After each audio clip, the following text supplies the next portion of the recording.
This video is now in session, and the gubernatorial recall election in California that is happening just 1 month from now on September 14th, 2021, could affect the balance of the U.S. Senate, and it could tip the majority from the Democratic Party to the Republican Party. And that fact by itself, it may seem a little bit ridiculous. How is there a connection between a gubernatorial election in California and how does that have anything to do with the majority in the Senate?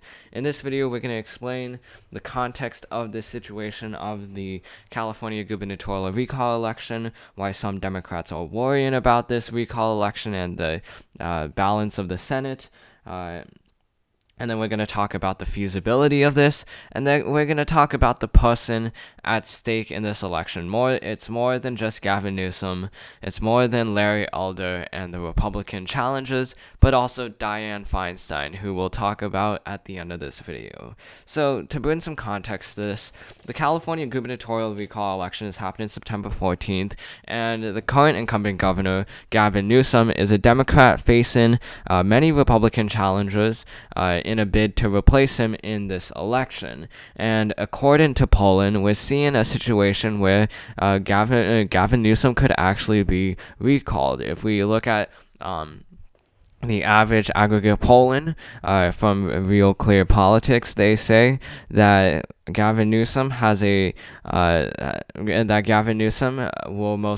be recalled, and that is tipping in that direction by 2%. But if we look at the totality of the polls, you can see right here that in recent polls it's become much more competitive than initially thought. Emerson College released a poll here where even though the result was a no on recall, it was by only 2%, and only 6% were undecided. In the Survey USA poll, we saw that Gavin Newsom got a 51% response in favor of recalling the governor, and instead placing in an alternative. And there's only 9% who are undecided in this pollster, and both Survey USA and Emerson College are highly rated pollsters compared to the rest of these pollsters where they're not as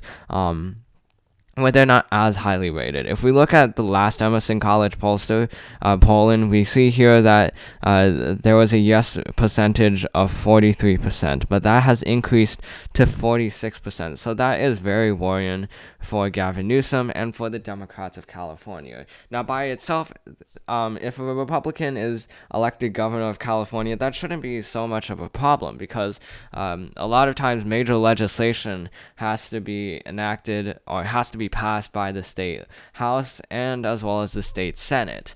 And for the Democrats, they have a veto-proof majority in both of those chambers. So for the Democrats, they can still get their legislation passed in California without the help of a governor. They don't need a governor to get their stuff passed. So whoever wins this election, that won't change. But what will change is appointments in the event that a senator either dies or retires. And we saw just a couple of months ago, we saw Kamala Harris resign from the California Senate chair, from the U.S. California Senate position. She was the junior senator from California, and she moved over to become the vice president of the United States. So there was a vacancy that occurred at that seat. So because of that, the governor, Gavin Newsom, appointed Alex Padilla to replace Kamala Harris in that seat, and currently he represents California as a whole. So he's a Democrat, and so is Dianne Feinstein, the other Democrat who represents the California Senate. She assumed office in 1992, and she is at a pretty advanced age of 88 years old. And because of that, a lot of individuals are worried that an RBG scenario might happen when it comes to Dianne Feinstein. So Feinstein, a lot of people wanted her to retire in 2018 because of her age. Even though a lot of liberals loved Dianne Feinstein for what she did during her tenure, a lot of liberals at the same time are also pretty disappointed that she is still the senator at such an old age. And the thing is, she is not even halfway into his term. Into her term at this moment, she still has 3 years, 3.5 years of a Senate position left, and because of that, a lot of scenarios, a lot of things can happen in those 3.5 years. And the worry that a lot of Democrats have is that Feinstein will not be capable of lasting into 2024. God forbid, something ever happens to her. But there is a possibility that in the eyes of many Democrats, and if Dianne Feinstein makes the Senate seat vacant, and you have a Republican governor, then a Republican can nominate a Republican to replace Dianne Feinstein, and because of that, the balance of the Senate would tip in favor of the Republican Party. Mitch McConnell would become the majority leader rather than Chuck Schumer, and that is the main premise of this entire thing, which is that if a Republican is governor of California, they might have the opportunity to replace Dianne Feinstein as senator of California if she passes away.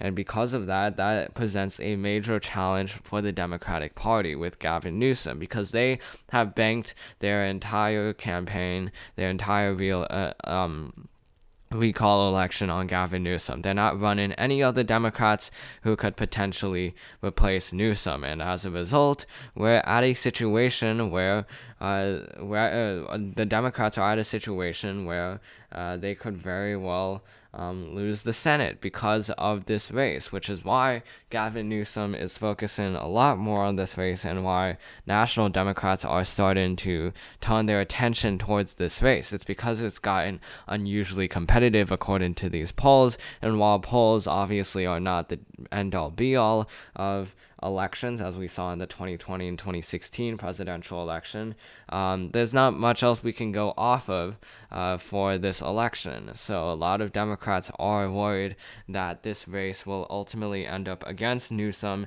and the Democrats' favor, just like what happened in the 2003 California recall election, where Gray Davis was kicked out of the California executive mansion in favor of Republican Arnold Schwarzenegger.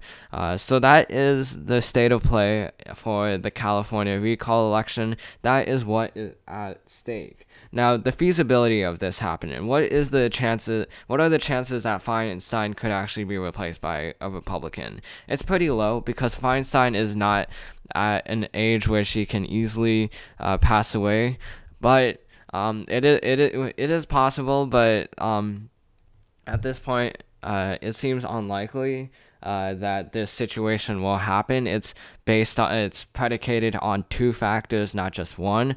The first factor being that Gavin Newsom is replaced by a Republican, and the second, that Dianne Feinstein passes away before the end of her Senate term, and before the 2022 election. That is very unlikely to happen, incredibly unlikely, because you have to remember, whoever is elected in 2021 will face an election in 2022. Whoever wins 2021 will only be governor for one more year until the 2022 election is happening. And the 2022 election is during a normal election year. And with that, a lot of individuals will most likely go for Democrat. At this point, California and the United States as a whole has gotten so partisan to the point where we could very well see a Republican governor for only 1 year in California. Now, this didn't happen in 2003 when Gray Davis was replaced by Arnold Schwarzenegger, and Arnold Schwarzenegger became governor for between 2003 and as well as 2010. But the thing with this election, though, is that 2003, California was much more competitive than it is right now. It was a likely state back then. Today, it's a safe state for Democrats, which means it usually votes for Democrats by more than 15%. So that makes it much less likely for a Republican being able to survive more than a year as the governor of California. And this is mainly because of Gavin Newsom. Gavin Newsom is a controversial individual. So if Gavin Newsom isn't going to run in 2022, then you can have a much less controversial Democrat potentially run, and because of that, they would be more likely to win in the midterm election. So we wouldn't say the chances of the Senate tipping in favor of the Democrats being tipping in favor of the Republicans because of Feinstein. We don't think that has a high chance of happening, but it is obviously a chance. And it speaks more, I guess, to Dianne Feinstein, and as well as how a lot of people are frustrated at this moment, especially Democrats, that she is still senator from California. She was actually supposed to be the chair of the Judiciary Committee once the Democrats gained control of the Senate in 2020, but a lot of individuals just did not like Dianne Feinstein because of her age and because of her acuity, and because of that, she did not become the chair of the Senate Judiciary Committee. She's just a member. Ultimately, Dick Durbin became the chair of that committee. So with that, Dianne Feinstein is not really at a good position. She most likely won't run for re-election in 2024, but it's not only because of her age at this point, but because of her unpopularity as someone this old in the Senate, and as someone who has demonstrated that she isn't in touch with most of the Democratic base in California. So that's the end of this video. Hope you enjoyed it. This video is now adjourned, and I'll see you in the next one.